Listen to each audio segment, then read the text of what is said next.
Tune Review Print Speaking to the Blind, celebrating 40 years of audio newspaper production.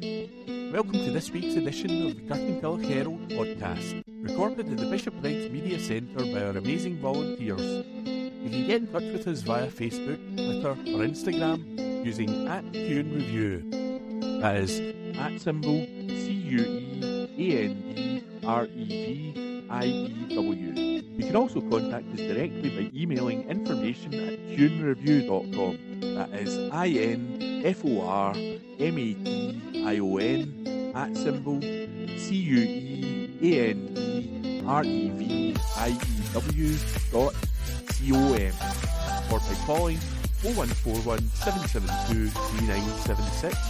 That's 0141 772 3976. This week's podcast, date Wednesday the 27th of September 2023, is read to you by Alan, Corey, Hunter, Ian and Rebecca. Bus powers for Council. East Dunbartonshire Council has been given additional powers that will enable them to improve bus services in the region. That's after the Scottish Government laid out new regulations in Parliament. Those powers will now enable local transport authorities across the country to explore bus franchising and partnership powers. The new powers are part of the Transport (Scotland) Act 2019 and are set out in the Programme for Government, which First Minister Humza Yousaf delivered in Holyrood. Of the new powers, Transport Minister Fiona Hislop said, "We know how important bus services are, and we are committed, in conjunction with operators and local authorities, to improving services to ensure everyone has accessible public transport regardless of where they live." The Transport Scotland Act 2019 was designed to give local transport authorities more flexibility to respond to their own transport challenges, empowering them to help us make Scotland's transport network cleaner, smarter and more accessible than ever before. That is why I am pleased to have laid these regulations to give authorities access to the remaining bus powers within the Act.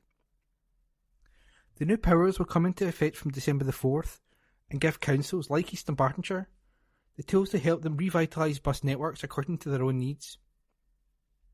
These will be followed by further substantive regulations which will give the powers full effect. Local transport authorities will be able to work with operators such as First Bus, Stagecoach, McCall's et al. To improve the quality and efficiency of local services through a bus services improvement partnership.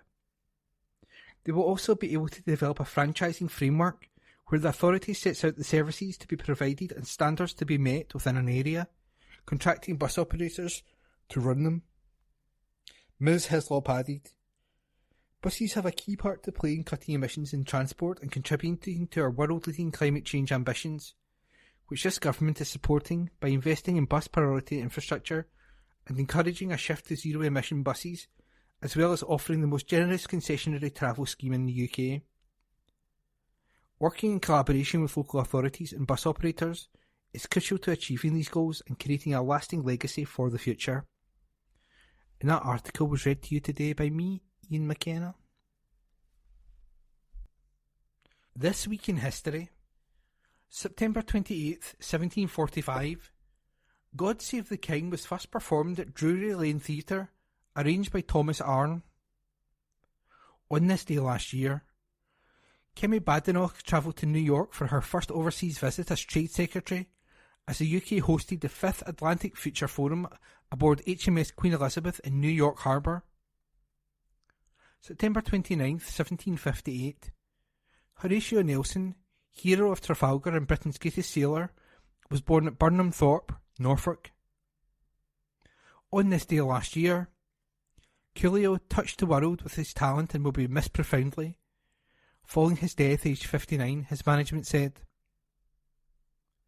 September 30th, 1967, BBC's Radio 1 went on air for the first time, with Tony Blackburn introducing The Breakfast Show. His first record was Flowers in the Rain by The Move. On this day last year, this was the last day people could use the Bank of England's paper £20 and £50 notes in shops or to pay businesses. October 1st, 1969, Concorde 001 broke the sound barrier for the first time during a test flight in France.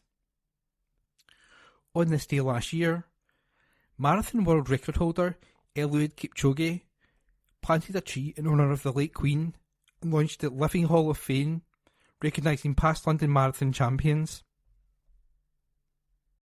Cleaner was on the take. A Kirkintilloch carpet cleaner has admitted stealing £22,500 worth of jewellery from 3 customers. Craig Friel, 23, pinched the items from properties in Kirkintilloch and Bishopbriggs. Friel was working for his father's business, W. Friel & Son, at the time in October 2021. He later sold the items, including 2 rings, to a pawnbrokers in Cumbernauld and pocketed £2,763. First offender Friel pled guilty last week at Glasgow Sheriff Court to 3 charges of theft. The court heard that Friel appeared with his dad William at the first property in Kirkintilloch on October the 5th. Prosecutor Sean Docherty said, "They came to carry out carpet cleaning work and the work was carried out. The homeowner then went on holiday for 2 weeks and returned home to find jewellery missing from her bedroom. Mr. Docherty said, she was not aware of anyone else being in the bedroom other than her family and the carpet cleaners. Friel and William attended another job in Bishopbriggs on October 13th. The homeowner at that address initially was not aware anything was missing from their home. The pair then attended a third address in Kirkintilloch on October 25th. Mr. Docherty said, the carpet cleaning work was carried out and later that day the homeowner realised jewellery was missing from her bedroom. The police were contacted and they asked Friel to attend the station, which he did. Friel immediately confessed to officers that he had taken the jewellery. Mr. Docherty said, he stated he pawned the items at a pawnbroker's in Cumbernauld. The pawnbrokers confirmed he had attended and pawned various items. The valuation that the pawnbroker gave to Friel was £2,763. All items except 2 rings, valued at £9,750, were recovered. Judith Hutchison, defending, told the court, as far as the pawnbrokers go, I do not know if they have been reimbursed for the jewellery they paid out on. Sentence was deferred pending background reports. Friel had his bail continued in the meantime. Read by Alan Todd. Festive Theatre as recorded by Hunter MacDonald. A touch of Christmas magic is coming to Kilmerdinny House this December when Charles Dickens' famous tale is brought to the stage. A Christmas Carol, a radio play on stage, is an adaptation of the festive favourite in Kilmerdinny House in nearby Bearsden will play host to 2 shows, a matinee and an evening performance on Saturday, December the 16th. Jim Neal, Chairman of East Dunbartonshire Culture and Leisure Trust, said, "We are delighted to announce the launch of tickets for this show. Theatre fans will now be able to enjoy a top-notch Christmas show on their doorstep without having to travel into the city centre. The tickets for the show represent a great value Christmas night out, and I would encourage anyone who is interested to get in early. For tickets, head to edlc.ticketlight.co.uk. Recycle food waste to help power area. Is your food caddy missing? Then help is at hand. East Dunbartonshire Council is currently running a campaign to encourage more residents to use the weekly food recycling service. Over 30% of rubbish currently being chucked into grey residual bins across East Dunbartonshire is made up of food waste, but by recycling your food waste you are helping turn it from the enemy to energy.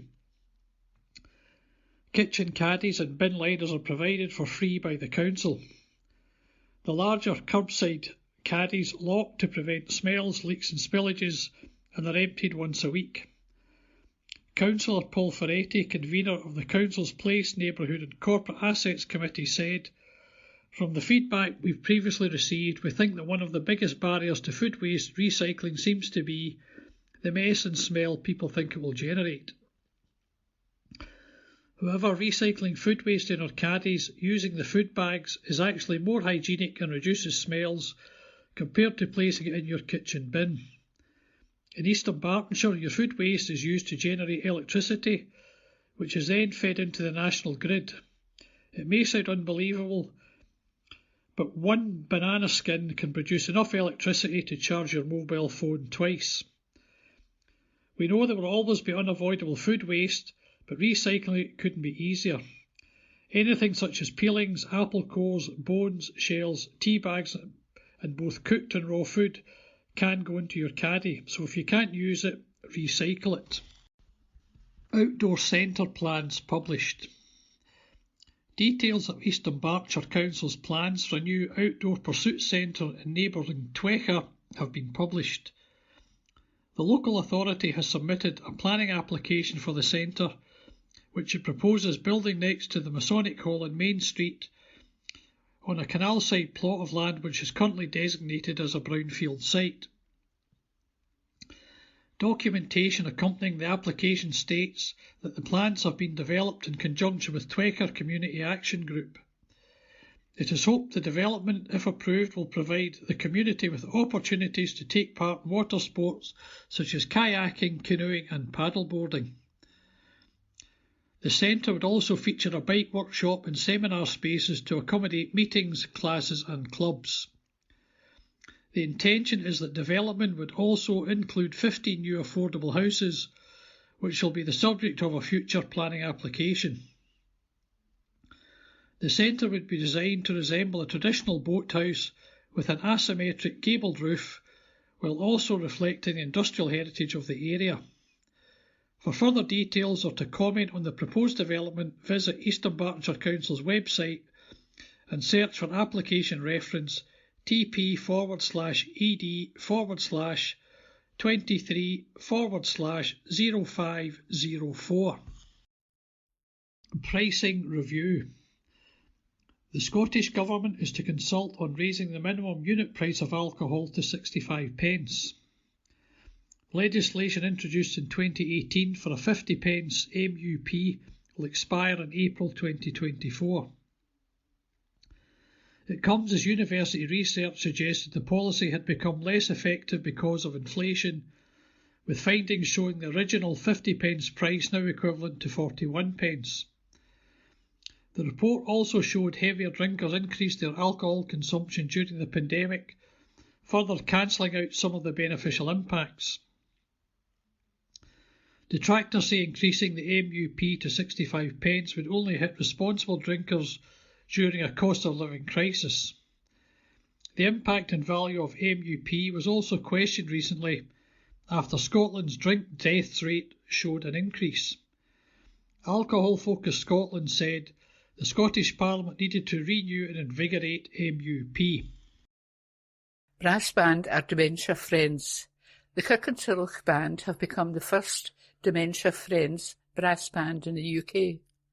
Band memberships met with Anne McQuinney from Alzheimer's Scotland, who shared her knowledge, training and commitment to improving the lives of people suffering from the disease that is now the UK's largest killer. Musical director Hedley Benson said, "We felt it vital to receive this training. We can see the effect our music has on people living with dementia and look forward to presenting dementia-friendly concerts." The band has a busy end-of-year schedule with the Fife Charities Open Contest, Scottish Festival of Brass concerts and a very special showing of The Snowman in Lanark Memorial Hall with live band accompaniment. Read by Rebecca. NHS advice to students. NHS Greater Glasgow and Clyde is encouraging all freshers and returning students to ensure they have access to the appropriate healthcare during their studies. NHS GGC's 2023-2024 student campaign focuses on providing students with the dedicated resources and information they need to make informed decisions about their healthcare and avoid unnecessary visits to A&E departments. A student health checklist has been created to provide students with useful resources and tips on important services within NHS GGC and how they can be utilised in the most effective way. Dr. Kerry Naylan from NHS GGC said, "As we welcome new and existing students across our colleges and universities this semester, it is important we highlight the key healthcare pathways they should be aware of when they need to access care.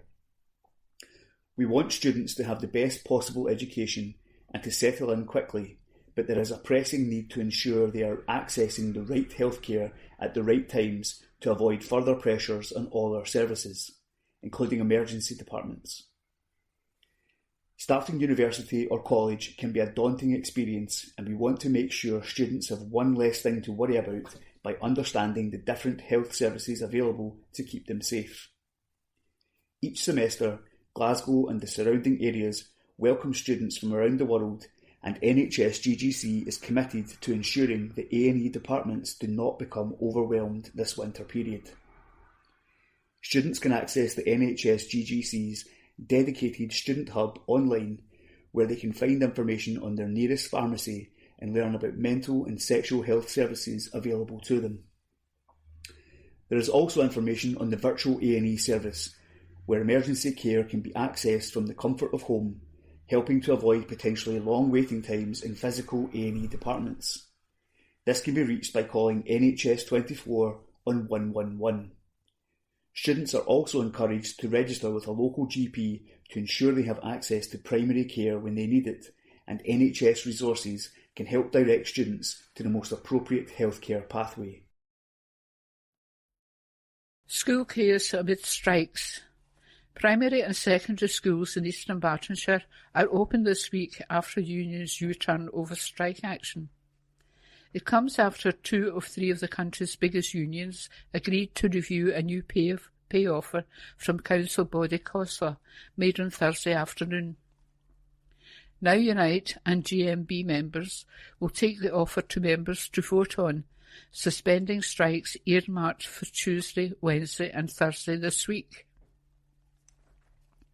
However, Unison members rejected the offer, meaning some staff are still striking and other local authorities are unable to open schools. COSLA's previous offer came as part of a two-part plan to give workers a minimum of £1,929 increase in annual salary by January the 1st, 2024.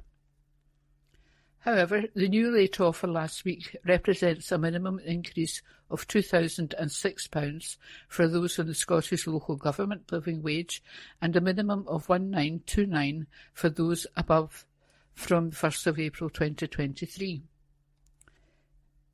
The hourly living wage of £10.85 rises to £11.89 under the offer, which is the equivalent to a 9.6% increase. The overall pay offer is estimated to cost around £580 million. A statement on East Dunbartonshire Council's website read, "After reviewing Unison's membership numbers and those employed by the Council to provide services to the running and operation of schools and early year facilities, we can now confirm arrangements for September 26th, 27th and 28th. The health and safety of our pupils and staff is our priority, and therefore, due to the inability to meet safe staff ratios, our early years centres will be closed, with the exceptions of Auchinlean, Cledens and Oakburn. Our ASN school, Woodland View, will close to pupils with the exception of those in S4, S5 and S6. Pupils in these 3 years can attend school as normal. All our primary and secondary schools will open as normal." Graham McNabb, United's lead negotiator, said members will now hold a ballot on the new pay offer, which comes with a recommendation for acceptance, adding that the offer should have been tabled months ago. Keir Greenaway of GMB Scotland called the offer a clear improvement, especially for the lowest paid workers, and questioned why it took so long to be made. Astronaut's visit was out of this world. Pupils at Holy Family Primary were left amazed recently after they received an inspirational visit from astronaut Kate Rubins. She was joined by Professor David Alexander of Rice University as part of a national tour discussing their careers in life and outer space. Microbiologist Kate has completed 2 missions to the International Space Station, spending over 300 days in space. She told primary 4 to 7 pupils about life in the space station and took part in a questions and answering with primary 7s, discussing what is needed to become an astronaut. School head teacher Andrew Gallagher told the Herald, "We hope that this fantastic opportunity to meet an astronaut will inspire the pupils to look at the multiple careers available in the sciences and space industries and encourage them to pursue their dreams just as Kate did." During the question and answering, Kate answered questions the pupils had taken time to research and discussed with them the exciting and scary parts of becoming an astronaut and space travel. She went into detail about the extensive training crews undertakes so they can prepare for every eventuality. Kate gave the children an insight into life in space and how they manage everyday tasks in zero gravity, including going to the toilet, sleeping and carrying out experiments. One question asked of her was whether she preferred to be a scientist or an astronaut, to which she told pupils that she loved being both. On her visit, Kate said, "I really enjoyed my visit to Holy Family Primary and was truly inspired by the technical quality of the students' questions. Their enthusiasm for space and science was great to see." Kate is part of a team who are redesigning space suits to fit all body shapes so that working in space is easier, with the suits expected to be used on future missions to the moon. Kate presented the school with a personalised plaque of the visit, which includes a Mission 24 patch that has actually been in space. Pupils described Kate and David's visit as the best day ever, inspiring and amazing.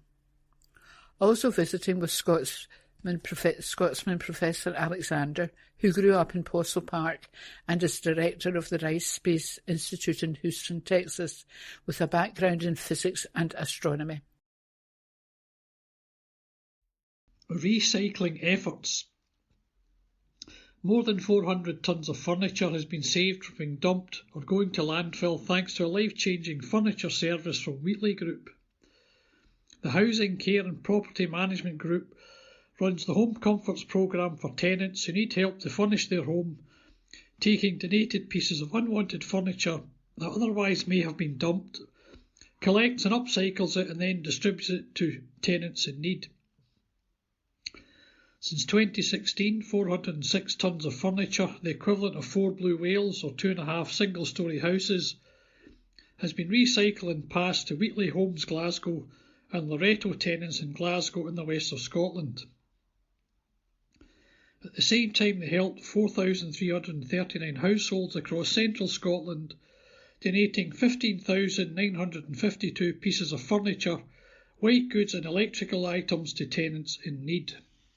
Artist joy at Portrait Awards gong. A Kirkintilloch artist is celebrating after winning an award for one of his pieces. Mark Mulholland scooped second place in this year's Scottish Portrait Awards for an oil painting inspired by a research trip to Italy.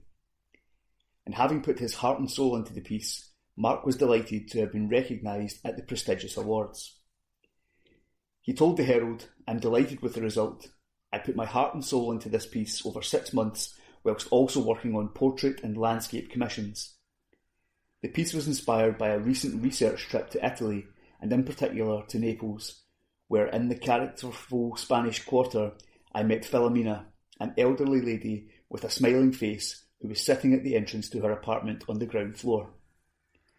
Having been shortlisted 4 times for an award in the exhibition's 7 years, Mark was delighted to finally pick up second place for his piece, Filomena, Guardian of the Spanish Quarter.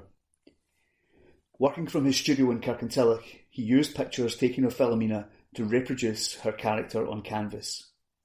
Speaking of his process, Mark added, "I introduced myself as a Scottish artist and asked her if she wouldn't mind posing for a photo that would become a painting. She agreed and I took a series of photos.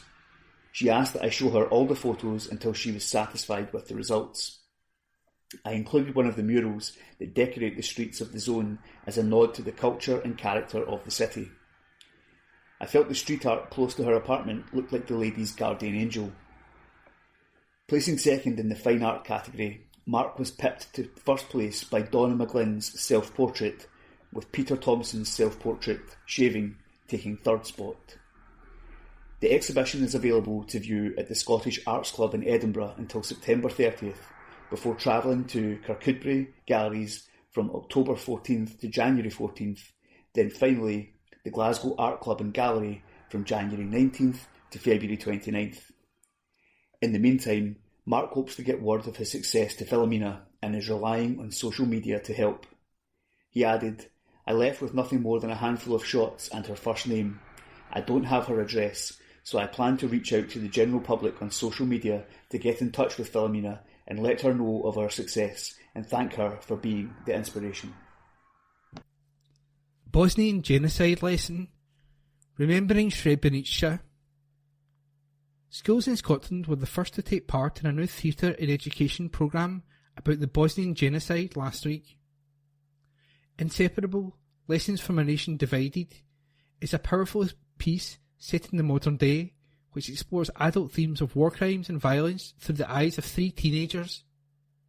It was commissioned by Remembering Srebrenica, Scotland, a charity dedicated to education about the Bosnian genocide and the events that led to the killing of more than 8,000 men and boys in the town of Srebrenica in July 1995.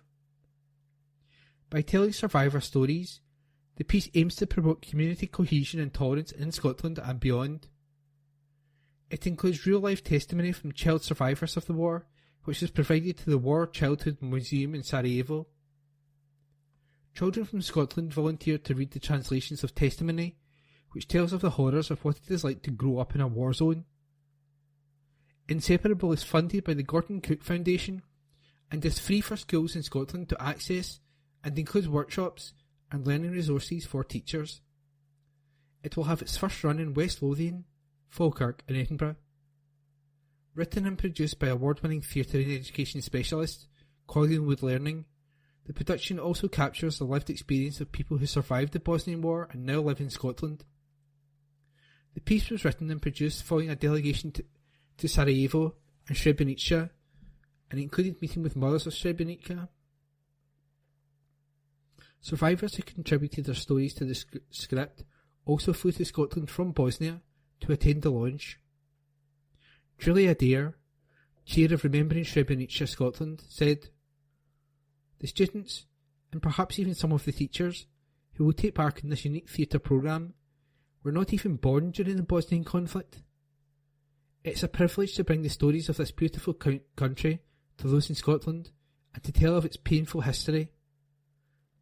There is so much that we can all learn from what is happening in Bosnia, starting with the need for acceptance and tolerance of others, whether they're from Scotland or come to our shores from elsewhere in the world. The accounts and testimonies are inseparable are all real, based on the experiences of people who survived the horrors of war.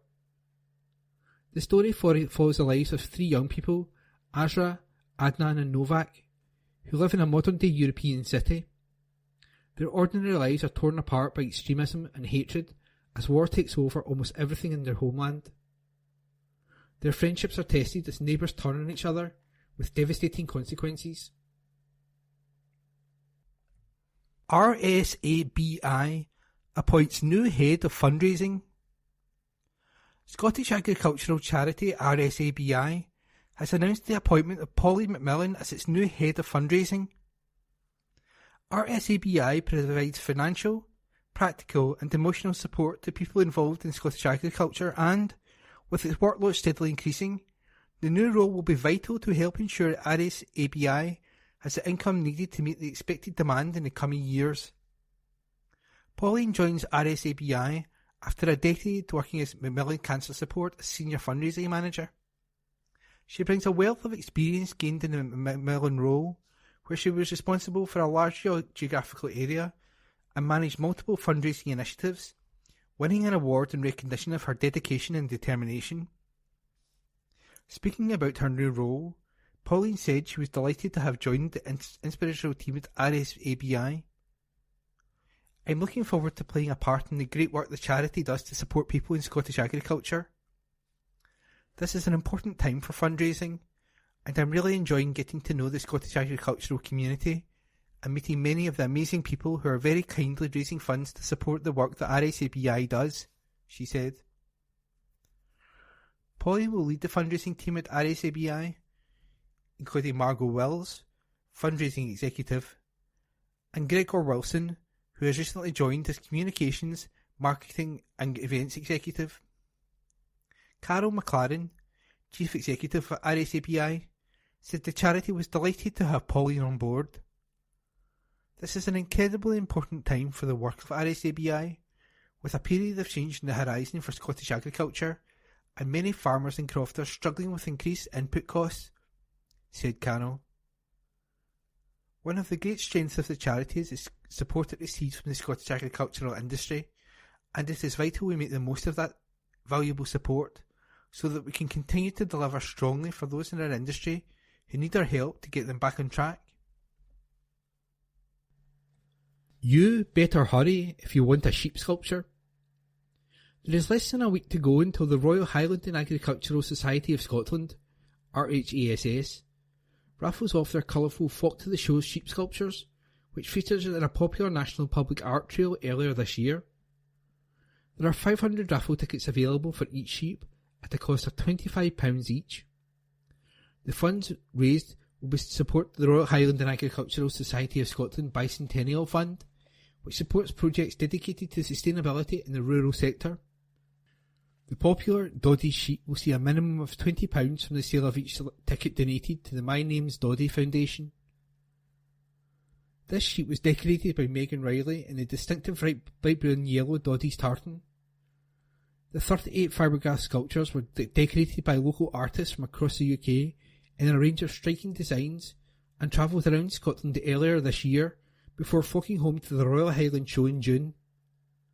The campaign celebrated the return of the Golden Shears World Sheep Shearing and Wool Handing Championships to the Royal Highland Show. Some of the sheep have already been purchased outright, so won't be available in the raffle, but the majority still need to find their forever homes. The raffle closes on October the 2nd and is open to residents of the UK only. You can buy your tickets via the website at royalhighlandshow.org/flock-to-the-show. Commenting on the special raffle, RHASS chairman Jim Warnock said, "The Flock to the Show campaign was a resounding success, bringing joy to the people across the length and breadth of Scotland and at the Royal Highland Show. We are delighted that our flock raised awareness of important issues in the agricultural sector, and they will continue to do good by being raffled off to raise funds for the RHASS Bicentennial Fund." Family announcements. Deaths. Jones, Anne. Passed away August 18th, 2023. Formerly of Sydney, Australia and Kirkintilloch, Scotland. Beloved wife of Tom, loved mum of Thomas and Michelle. Adored Nana to Scott and Chloe. Much loved aunt, Auntie Anne, to all her family. Aged 81 years. Will never be forgotten and loved forever. PDSA asks you to walk for pets in need this October. The Vet Charity for Pets in Need is calling on dogs and their owners to get their walking gear on in October and take part in its virtual walkathon. Taking place throughout the whole of October, PDSA is asking dog owners to walk their pooches 48 miles to raise vital funds for the charity, 48 Pets Hospital, across the country. Dogs who join Team PDSA and take part in the challenge will receive a limited edition dog bandana, and those who raise over £100 will receive a well-earned medal for completing the walkathon. Whether it's 1.5 miles a day or a longer walk once a week, this is a great chance to set yourself and your furry family members a challenge, explained PDSA fundraising manager Anna Hawkins. We all know the importance of walking our dogs, and autumn is a beautiful time to appreciate the great outdoors with your four-legged friends. Whether you are an animal lover, pet owner, or want to do something in memory of your pet, all ages and abilities are encouraged to get involved. Not only that, but every step you take and every mile you tick off, you'll be helping PDSA treat hundreds of thousands of pets in need whose owners who have nowhere else to turn. This is the charity's second annual October Wathalong. Last year the participants raised more than £20,000 for PDSA. Registrations close on Sunday, October the 8th, and to find out more visit pdsa.org.uk/OCT-walkalong. This week's Kirkintilloch and Bishopbriggs Herald letters page. Let's talk, 27th of September. The Celtic milestone around the neck of England. Sir, I most heartily wish that Scotland would vote for independence as swiftly as possible and give those living south of the border some future certainty. It goes without saying the majority of English people would be far better off economically, psychologically and culturally if ties with the Celtic milestone could be severed. It does our self-respect significant harm when constantly haranguing for imagined grievances in pursuit of a credible argument for independence. Of course, English independence will have its drawbacks. I anticipate thousands of economic migrants fleeing south in search of a better life and an intractable small boat problem across the Solway Firth. However, there would be compensations with holidays in Scotland more affordable due to a very favourable exchange between the pound sterling and the Scottish groat. Yours, etc., David Smith, Taunton. All wind and no toilets. Have you ever wondered what the NC in the much vaunted NC 500 tourist route stands for? It seems the obvious answer is No Convenience 500. Communities in the north have been so starved of cash by Central Belt politicians, there is hardly a public toilet remaining open on our number one tourist route. The solution? Our idiotic politicians now calling for a visitor levy, or tax, have prioritised spending billions in subsidies for useless wind farms to supposedly save the planet, yet won't spend a penny to save the pan. Giant multinationals have been allowed to systematically wreck our number one asset, the Highlands' glorious scenery. Surely, it is time the entirely parasitic wind industry, with their obscene level of profits, stumped up and handed back what is effectively our own cash. This would easily pay for the essential services like toilets, car parks, campsites, road improvements and so on. Just compensation for our tourist industry in total desperation, and blessed relief all round. Yours, etc., George Herity, by email. Central Belt Largesse.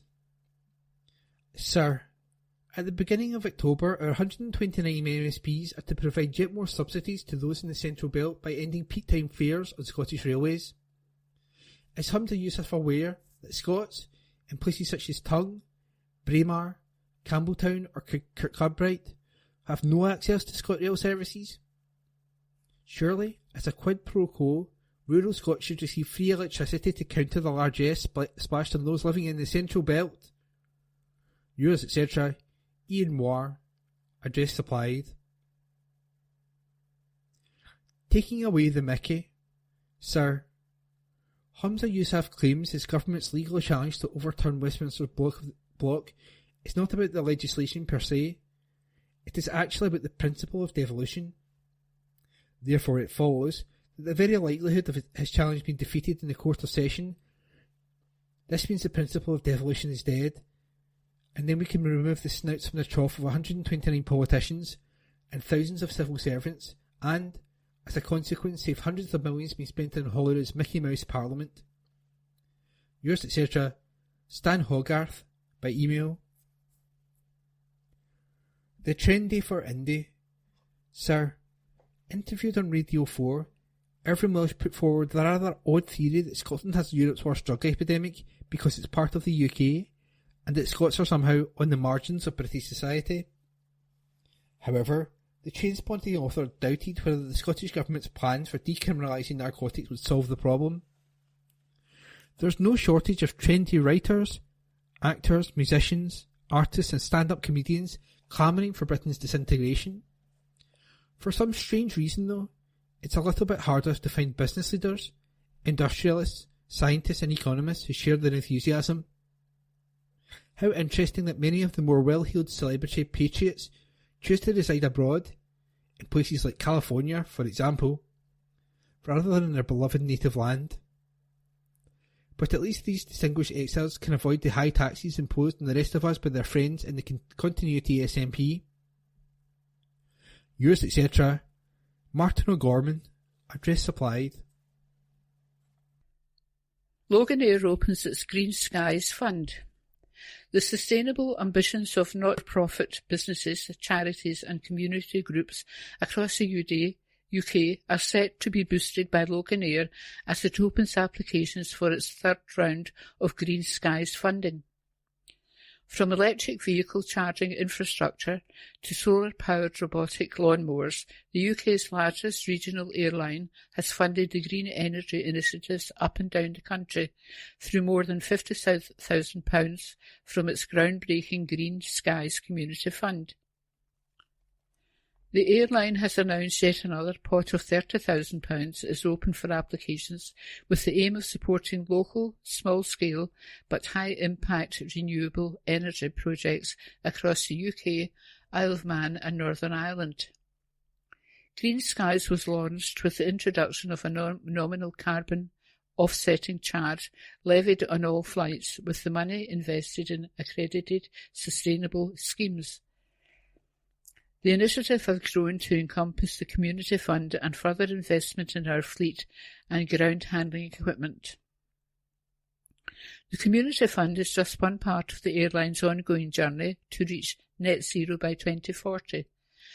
To date, the fund has supported organisations in Shetland, Orkney, Isle of Lewis, Islay, Glasgow, Lanarkshire, Newcastle, Southampton and Isle of Man.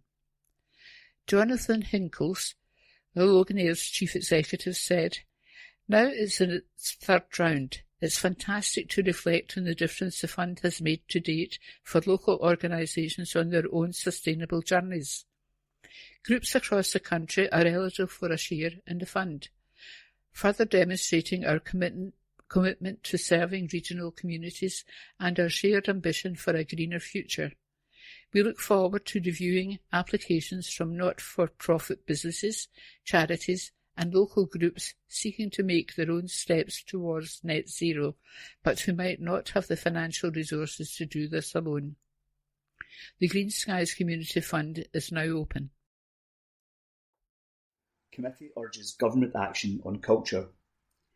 A Holyrood committee has published a new report highlighting the challenges in supporting culture to thrive within communities across Scotland. A Holyrood committee has published a new report highlighting the challenges in supporting culture to thrive within communities across Scotland.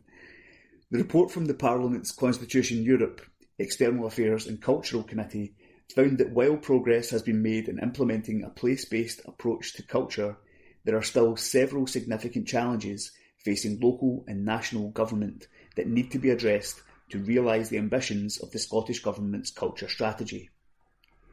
The committee concluded that the cross-cutting nature of the challenges facing Scotland's culture sector requires a whole-system approach across different levels of government. During the inquiry, the committee gathered evidence on best practice and barriers to cultural participation within different communities across Scotland. The process also included members hearing from a wide range of stakeholders, many of which agreed on the importance of cultural work being grounded within local communities as outlined in the Scottish Government's culture strategy. The report's findings outlined the need for much greater prioritisation in practice being placed on community-led culture, which it says should be at the heart of the sector. The committee members also noted that the funding of community-based cultural organisations and projects Customer satisfaction on right. More than 9 out of 10 customers are satisfied with ScotRail according to the latest Transport Focus Rail User Survey. With an increase of 5 points since 2021-22, the survey by the independent watchdog for public transport found that 91% of customers surveyed are satisfied with ScotRail. The survey conducted between 24th of March and 20th of August 2023 reflects the evolving experiences and preferences of passengers travelling by rail in Great Britain. Since September 2021, Transport Focus has been diligently seeking the opinions of passengers to assess their overall satisfaction levels, considering various aspects of rail travel including value for money, punctuality, cleanliness, information during journeys and the frequency of services. ScotRail's overall satisfaction score has increased from a commendable 86 in the survey carried out between October the 6th, 2021 and January the 9th, 2022 to a remarkable 91 in the latest survey, indicating a significant leap in customer satisfaction. Customer satisfaction levels with the train operator have risen across all categories, with one of the largest improvements being on the provision of information during journeys in the 6th of October 2021 and 9th of January 2022 survey.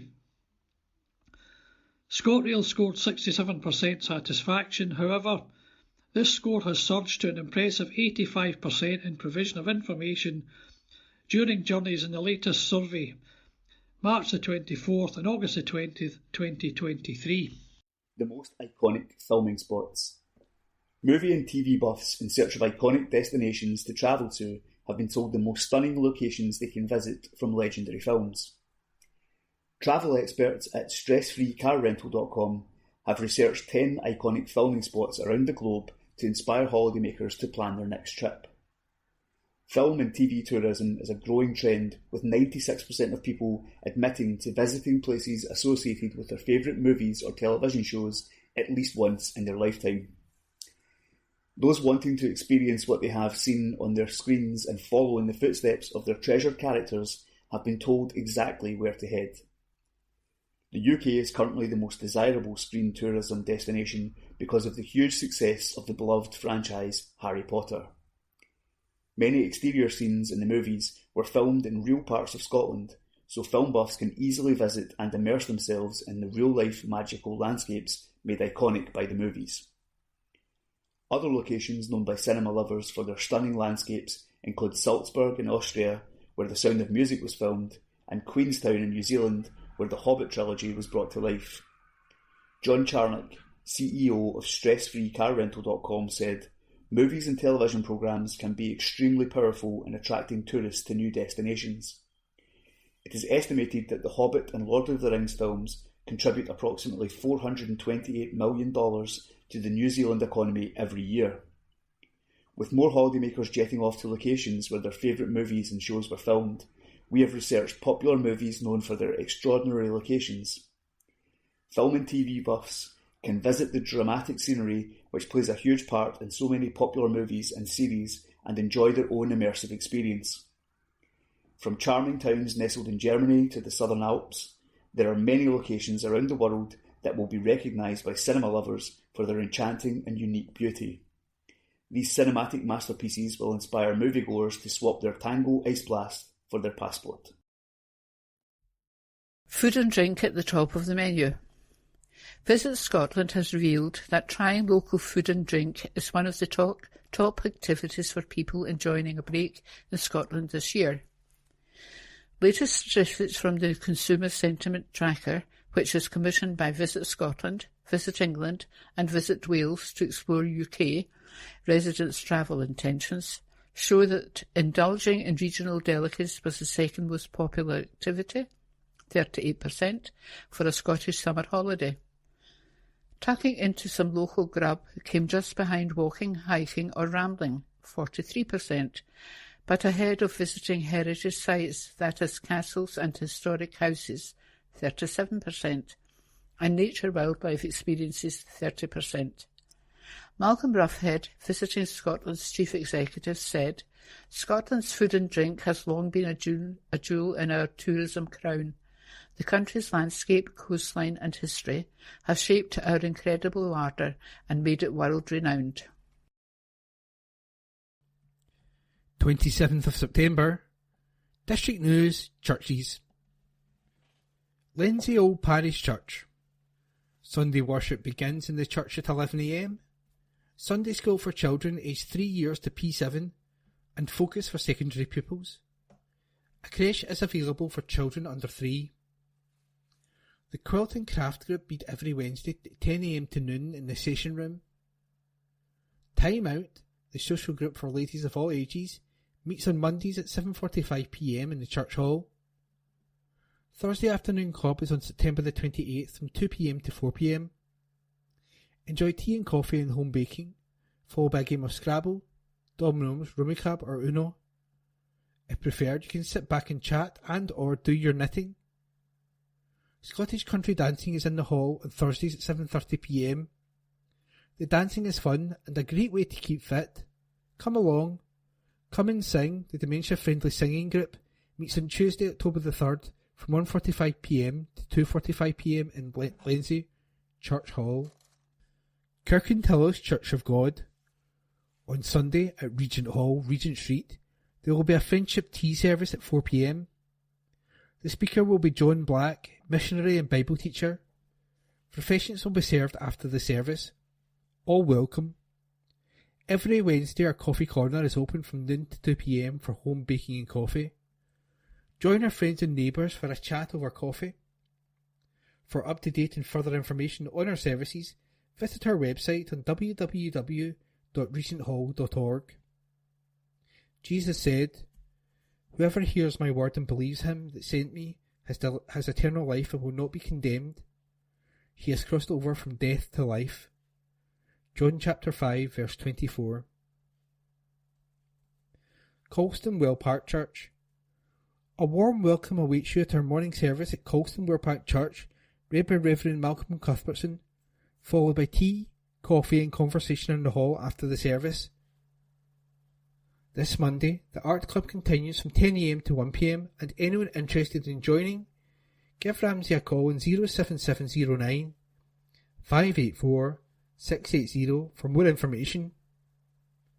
Also, the Art Club is holding its annual art sale and coffee morning on Saturday, September the 30th from 11 a.m. to 2 p.m. This Wednesday, the tea break is on from 11 a.m. to 12:30 p.m. and is open to all who enjoy good company, good food and conversation. All are welcome. And it's free. This Friday, the food bank continues its essential work in our community and is open every Friday from 11 a.m. to 1 p.m. and 2 p.m. to 4 p.m. And a special thank you to all who assist in the running of this organisation, of this worthwhile work. Kenmure Parish Church. Sunday morning service begin 11 a.m. All visitors to the area are welcome to attend our Sunday morning worship. Teas and coffees and a time of fellowship follows the end of the service. Our services are live streamed on YouTube. You can find our channel by simply searching for Kenmure Bishopbriggs on YouTube. Details of all of our groups that are currently running may be found on Facebook or the website kenmure-church.co.uk. If you would like to join our WhatsApp group or receive the Bible studies from ABC, then email us at kenmurechurch@icloud.com. St Mary's Parish Church. The service on Sunday is at 11 a.m. as usual. Tickets for the Harvest Lunch to be held Sunday, October the 8th will continue to be on sale after the service. The cost is £1 plus a donation on the day. The lunch will consist of a filled baked potato followed by hot apple pie and cream. Wednesday welcome will continue on Wednesday, September 27th, beginning at 10 a.m. until noon, including a short service beginning at 11:30 a.m.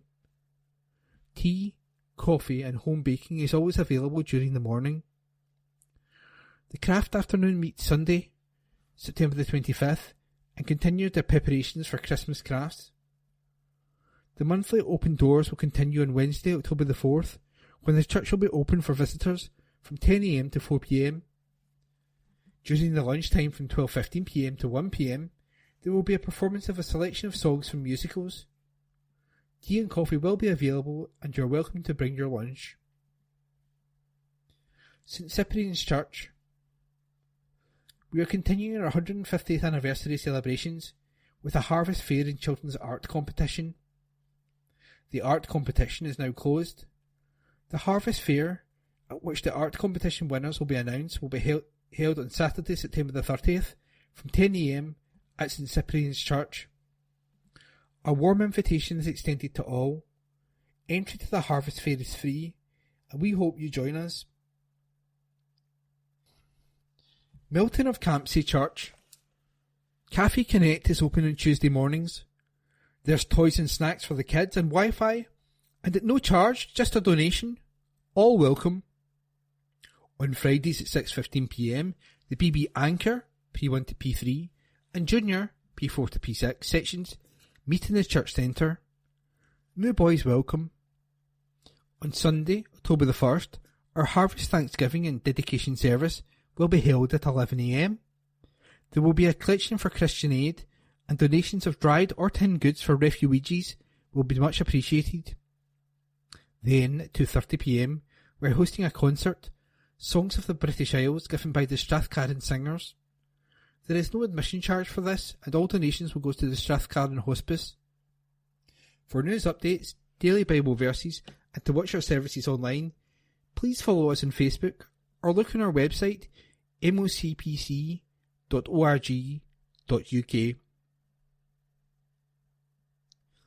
Home Church Scotland, Lammermoor Road, Kirkintilloch, G66 2AB. Home Church Kirkintilloch, Home Church East End, Carmyle, G32 8DP, and online. Do all in the name of Jesus, giving thanks. Colossians chapter 3 verse 17.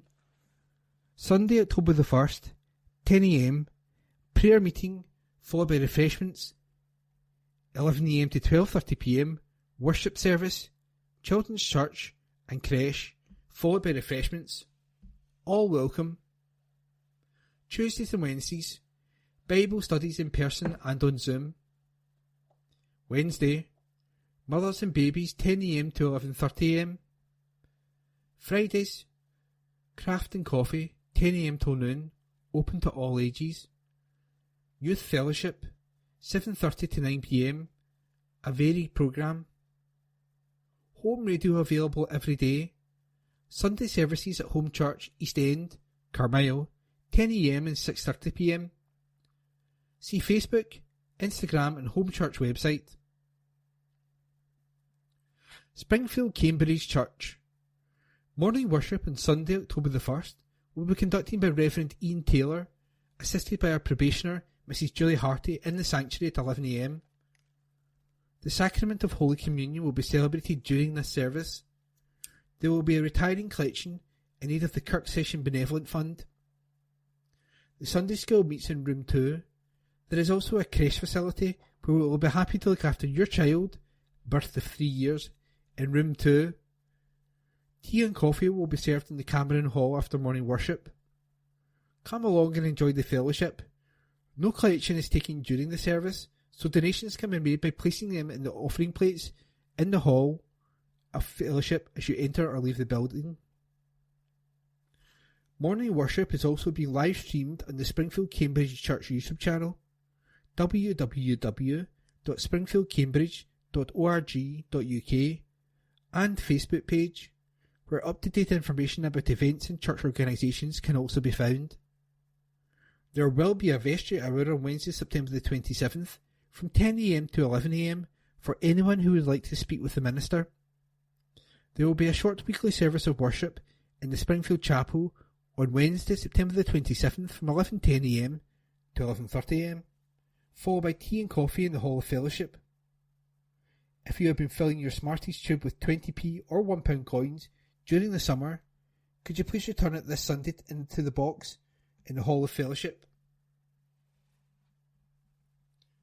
St James Church, Hilton Road, Bishopbriggs, Rector Reverend Canon Paul Waltson, 0141 230 4080. There is a communion service on Thursday, September the 28th at 11 a.m. and on Sunday, October the 1st at 9 a.m. in the chapel and at 10:30 a.m. in the church with hymns. Everyone is welcome to come along to any of these services. Do stay on for tea and coffee and fellowship afterwards.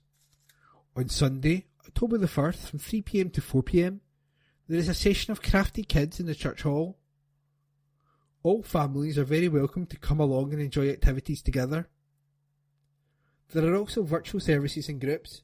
For up-to-date and further information, refer to our social media. Facebook, St James the Less, Bishopbriggs. Website, www.stjamesbishopbriggs.org.uk.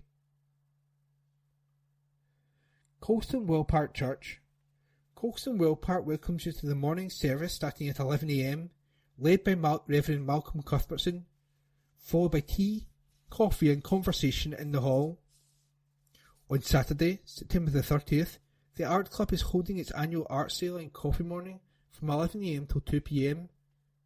Admission free. The Art Club continues this week on Monday from 10 a.m. till 1 p.m. New members are invited and, if interested, give Ramsey a call on 07709 584 680 for more information. This Wednesday, the Colston Tea Break continues from 11 a.m. till 12:30 p.m. and anyone who enjoys good food, good company and good conversation are very welcome, and it's free. This Friday, the food bank continues its essential work within the community and is open from 11 a.m. to 1 p.m. and 2 p.m. to 4 p.m. And a special thanks to all who continually assist in the running and organisation of this worthwhile work. Kenmure Parish Church. This Sunday, our service includes the Sacrament of Holy Communion. The service will be led by Reverend Susan Anderson. If you wish to join with us at home, then please have a small piece of bread and a small drink ready. All visitors to the area are welcome to attend our Sunday morning worship. Teas and coffees and a time of fellowship follows the end of the service. Our services are live streamed and on YouTube. You can find our channel by simply searching for Kenmure Bishopbriggs on YouTube. Details of all of our groups that are currently running may be found on our website kenmure-church.co.uk. To find us on Facebook, just search for Kenmure Parish Church. If you would like to join our WhatsApp group or receive the Bible studies from ABC, then email us at kenmurechurch@icloud.com. District News General, 27th of September. Kirky Annual Flower Show. Recently, Kirkintilloch Horticultural Society held an informal flower show in St Mary's Church Hall.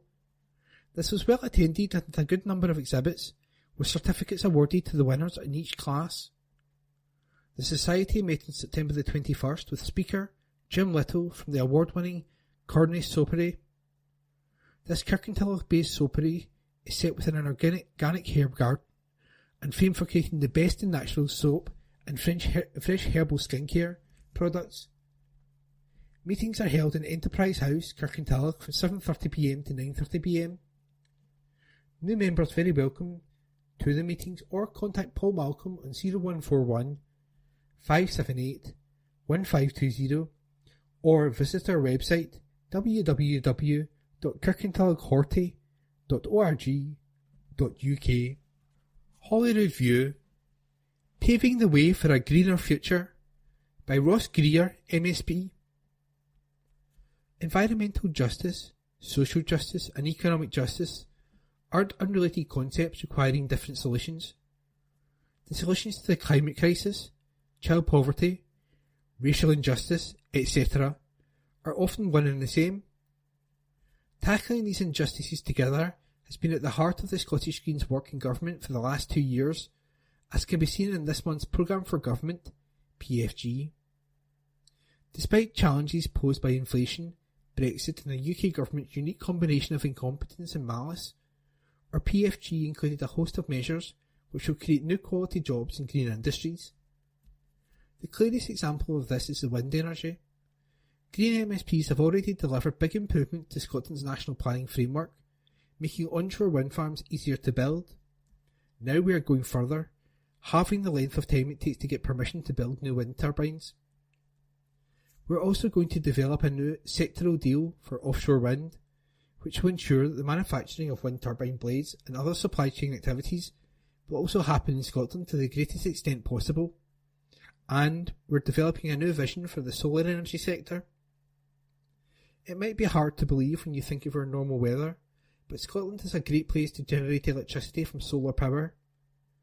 We need to harness that potential to create even more jobs and speed up the move away from polluting fossil fuels. Renewables are already growing at almost twice the rate in Scotland as in England.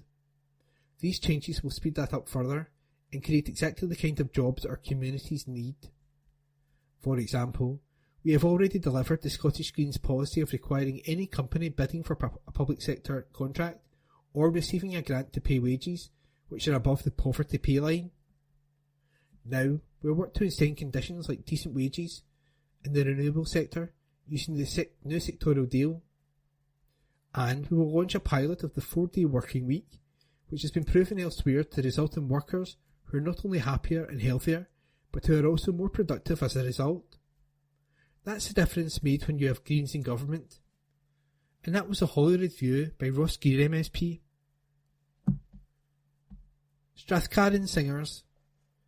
Milton of Campsie Parish Church looks forward to welcoming the Strathcarron Singers who will be in concert on Sunday, October the 1st at 2:30 p.m, singing Songs of the British Isles. The choir, men and women, was formed in 2004 by Molly Parsons MBE, who has been mission at the hospice. Over these 19 years it has grown into membership and quality. Director of music is Matthew Brown, a young musician with great energy and enthusiasm. Accompanist is Matthew's dad, David, a virtue also in his own right. The choir has been given many concerts and raised a colossal amount of money for the Strathcarron Hospice. Entry is free, but, of course, you are asked to give what you can to a very worthy cause. You can look forward to Mary's Wedding, Sky Boat Song, Strawberry Fair, and many, many more. Tea will be served. Sweet and gentle May is an absolute delight. Meet Marvellous May. Meet May, a sweet and gentle 8-year-old border collie who finds her greatest joy in the company of her beloved people is seeking her forever home. May is well-mannered and fully house-trained, making her a delightful addition to any home. She is a well-behaved walker, displaying excellent leash manners, and she is friendly when meeting other dogs during her walks. However, she can be a bit apprehensive around traffic, so owners who can provide access to quieter walking areas will be a great fit. She has been described as an absolute delight. Her well-mannered behaviour and gentle nature make her a joy to have around. If you can help May, please contact the Rehoming Centre on 01506 873 459. That's 01506 873 459. Public Notices. GVOL. Goods Vehicle Operators Licence. McLean Grab Hire of 6 Blaffleurs Street, Hilmgane, G62 8HW, is applying for a licence to use the Shall Building, 73 Kilsyth Road, Glasgow, G66 1QF, as an operating centre for 2 goods vehicles and 0 trailers. Owners or occupiers of land, including buildings, near the operating centre, who believe that their use or enjoyment of that land would be affected, should make written representations to the Traffic Commissioner at Hillcrest House, 386 Hare Hills Lane, Leeds, LS9 6NF, stating their reasons. At the same time, send a copy of their representations to the applicant at the address given at the top of this notice. A guide to making representations is available from the Traffic Commissioner's office. Public Notices. Planning Notices. East Dunbartonshire Council Public Notices. The East Dunbartonshire Council, Inverary Drive, Bishopbriggs, temporary closure, Order 2023. On the 26th of September 2023, the East Dunbartonshire Council made the above-named order under Section 14(1) of the Road Traffic Regulation Act 1984 as amended, which makes it unlawful for any person to drive or cause or permit to be driven any motor vehicle with the exception of emergency service vehicles, vehicles engaged in the works, and those vehicles requiring access to properties adjacent to the closed section of road when it's safe and practical to do so, on Inverary Drive, Bishopbriggs, between its junctions with Dunvegan Drive and Canisbrook Crescent, by reason of works being executed on or near this road. This order will operate from 9:30 a.m. on Monday the 9th of October until 6 p.m. on Friday the 20th of October 2023. Alternative route. The alternative route for vehicles will be way of Inverary Drive, Cadder Road, the A803 Kirkintilloch Road and Meadowburn, and these routes will be signposted. Karen Donnelly, Chief Solicitor and Monitoring Officer, Legal and Regulatory Services, East Dunbartonshire Council, 12 Strathkelvin Place, Kirkintilloch, G66 1TJ. The East Dunbartonshire Council, Civic Way, Kirkintilloch, temporary closure, Order 2023.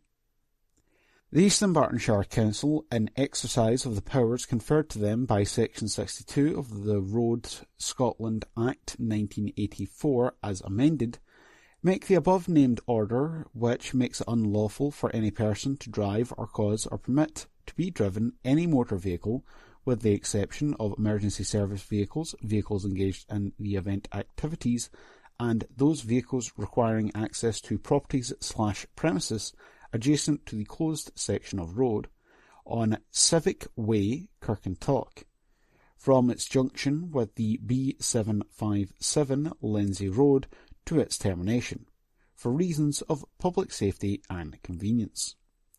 This order will operate between the hours of 8 a.m. and 12 noon on Sunday the 8th of October 2023.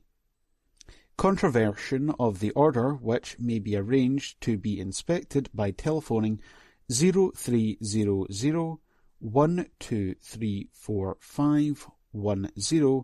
could result in a penalty of up to £1,000. Karen Donnelly, Chief Solicitor and Monitoring Officer, Legal and Regulatory Services, East Dunbartonshire Council Headquarters, 12 Strathkelvin Place, Kirkintilloch, G66 1TJ. Town and Country Planning, Scotland Act 1997. Town and Country Planning, Development Management Procedure, Scotland, Regulations 2013. Regulation 7(2). Pre-application consultation, Christon High School Extension. North Lanarkshire Council intend to submit a planning application to North Lanarkshire Council for Christon High School Extension. The extension will provide new sports facilities, classrooms, and, in addition, a new early years/nursery facility. Externally, the playground will incorporate new hard and soft landscaping, a sports pitch, and additional car parking spaces for teaching staff. Following submission of a proposal of application notice to North Lanarkshire Council Planning Department on the 15th of the 9th, 2023, and as part of the pre-application consultation process, the applicant, North Lanarkshire Council, give notice of their intention to hold a public consultation event in connection with the development which the public are invited to participate in. The meeting will take place in person at Christon High School on Wednesday the 4th of October 2023 between the hours of 5 p.m. and 8 p.m. Wednesday the 22nd of November 2023 between the hours of 5 p.m. and 8 p.m. These meetings form part of the pre-application consultation process. No planning application has been submitted at this time. Comments can be made in writing to BDP Ltd at 15 Exchange Place, Glasgow, G13AN, or by email to glasgowstudio@bdp.com. Comments should contain the subject heading Christon High School Extension. Responses to the first consultation should be returned no later than Wednesday, the 25th of October 2023. Responses to the second consultation should be returned no later than Wednesday, the 13th of December 2023. Please note that all written representations on the pre-application consultation must be sent to the postal address and not to North Lanarkshire Council. Comments made to the prospective applicant are not representations to the Planning Authority. When the Council submit a formal planning application, there will be an opportunity to make representations on that application to the Planning Authority. www.northlanarkshire.gov.uk. Town and Country Planning, Scotland Act 1997. Town and Country Planning, Development Management Procedure, Scotland Regulation 2023, Regulation 7(2). Pre-application consultation, Gartcosh Community Hub. North Lanarkshire Council intend to submit a planning application to North Lanarkshire Council for Gartcosh Community Hub. The new campus will relocate Gartcosh Primary School and provide a new language communication skills centre, nursery classes and community facilities. Externally, the playground will incorporate new hard and soft landscaping and car parking for the facility. Following submission of a proposal of application notice to North Lanarkshire Council Planning Department on the 20th of the 9th, 2023, and as part of the pre-application consultation process, the applicant, North Lanarkshire Council, give notice of their intention to hold a public in-person consultation event in connection with the development which the public are invited to participate in. The meeting will take place in person at Gartcosh Primary School on Tuesday the 10th of October between the hours of 3 p.m. and 8 p.m. and Tuesday the 28th of November between the hours of 3 p.m. and 8 p.m. These meetings form part of the pre-application consultation process.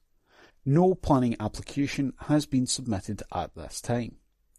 Comments can be made in writing to BDP Ltd, 15 Exchange Place, Glasgow, G13AN, or by email to glasgowstudio@bdp.com. Comments should contain the subject heading Gartcosh Community Hub. Responses to the first consultation should be returned no later than Tuesday the 31st of October 2023. Responses to the second consultation should be returned no later than Tuesday the 19th of December 2023. Please note that all written representations on the pre-application consultation must be sent to the postal address and not to North Lanarkshire Council. Comments made to the prospective applicant are not representations to the Planning Authority. When the Council submit a formal planning application, there will be an opportunity to make representations on that application to the Planning Authority. www.northlanarkshire.gov.uk. Players need to start learning. An article written by Brian Yule and read by me, Corey. Kirkintilloch Rob Roy boss Kevin McGoldrick admits he's putting pressure on his side to start being more consistent, or he'll look to bring in better players. Rob Roy's good start to the season has stagnated somewhat over the past month, which has included them already being knocked out of the Scottish Junior Cup. McGoldrick says the squad, being young, can only be used as an excuse for so long before action needs to be taken.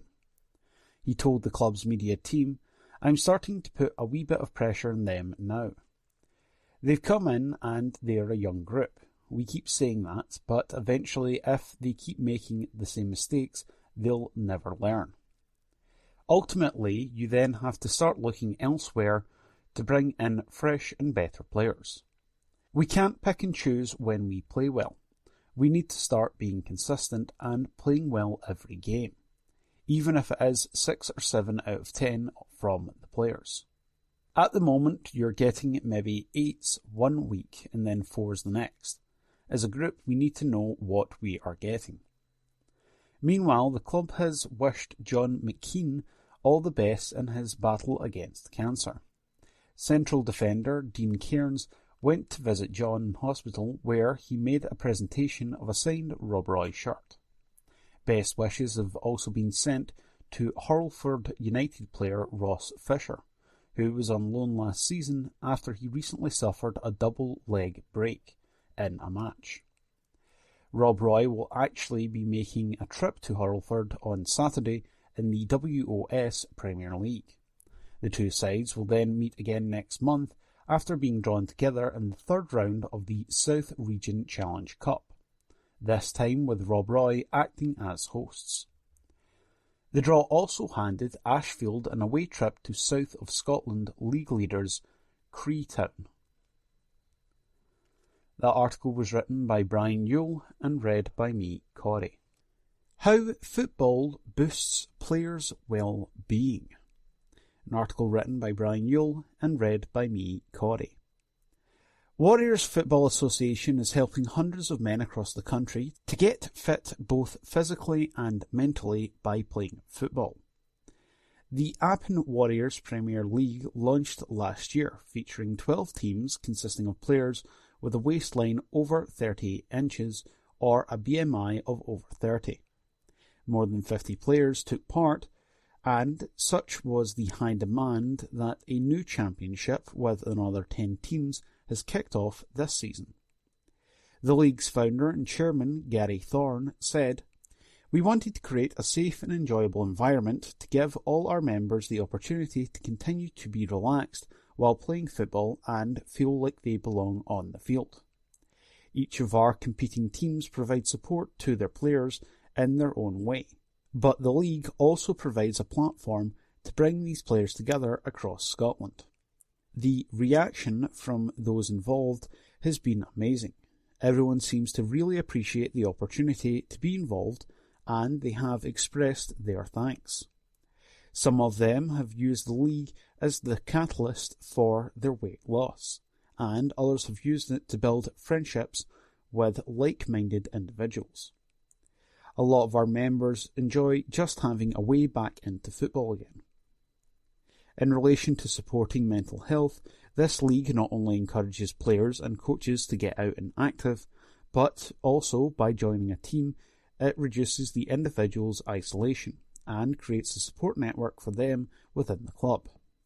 If things ever deteriorate for an individual, we do have 2 mental health first aiders who have provided support to members on occasion also. Obesity is a growing concern in Scotland and has been for many years, but right now our league is the only one in the country giving overweight players a platform to play football. Physical health and body image, not to mention prejudice against overweight players, is a barrier for many people, preventing them from enjoying football.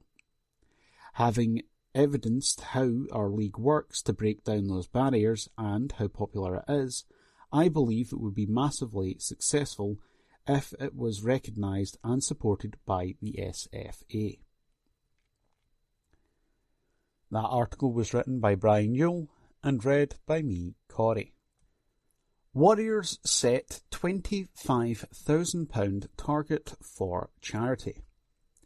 Glasgow Warriors aim to raise more than £25,000 for the Glasgow Children's Hospital charity as part of a season-wide fundraising drive.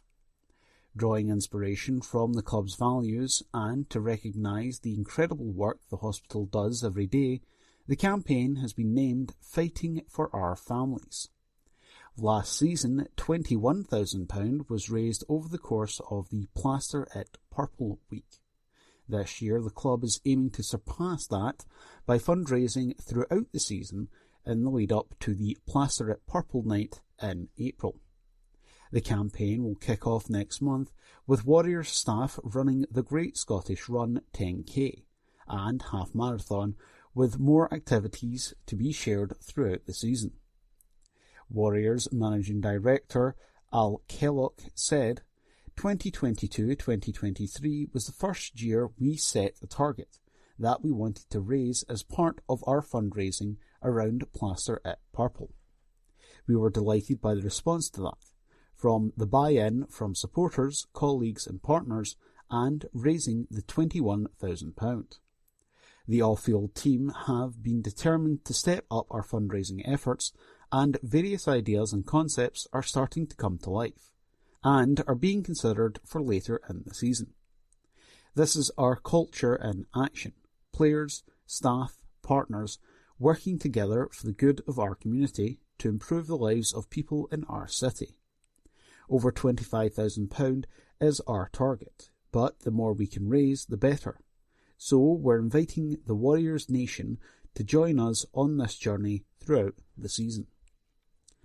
To make a donation, visit www.justgiving.com/campaign/Glasgow-Warriors. Glasgow City are in-game as EA launches its new title. Glasgow City has announced it will be the first Scottish women's club to feature in the new EA Sports FC 24 video game. This game includes many of the top clubs in women's football, with licensings for Barclays Women's Super League, the Women's Top Flight in France, Spain and Germany, as well as the US National Women's Soccer League. Alongside these 4 European leagues, City will be one of the many other players' top teams from Europe who won their spot through competing in the UEFA Women's Champions League. While you can now play with the likes of Joe Love or Linda Moultallo in various game modes offline, you will also be able to play with your favourite City players online against gamers from around the world in the most popular game mode, Ultimate Team. The game will be the 31st of the franchise, which was formerly known as FIFA, and will launch worldwide on Friday. It will be playable across a variety of platforms, including Nintendo Switch, PlayStation 4, PlayStation 5, Windows, Xbox One, and Xbox Series S/S consoles. City Commercial Manager Carol Ann Stewart said of the inclusion, "We are very excited to be the first Scottish women's team to be included in the EA Sports FC 24 game. Visibility of role models is hugely important to us, and this provides us with a fantastic opportunity to share Glasgow City players with our fans and partners on a phenomenally popular global platform." EA Sports FC brand Senior Director James Salmon added, "We're proud to welcome Glasgow City to EA Sports FC 24. The reaction to the integration of women's clubs in-game last season was incredible, and we're excited for fans to experience Glasgow City in-game for the first time." There was no fixture at the weekend due to the international break, but Lee Gibson and Lauren Davidson were called up to the Scotland squad. Emily Whelan linked up with the Republic of Ireland, and Linda Moultallo joined the South Africa setup. City returned to action on Sunday as they travelled to St Johnstone in the second round of the Sky Sports Cup. That concludes this week's edition of the Kirkintilloch Herald podcast. Please remember to subscribe to our channels at June Review and to tell your friends about our service.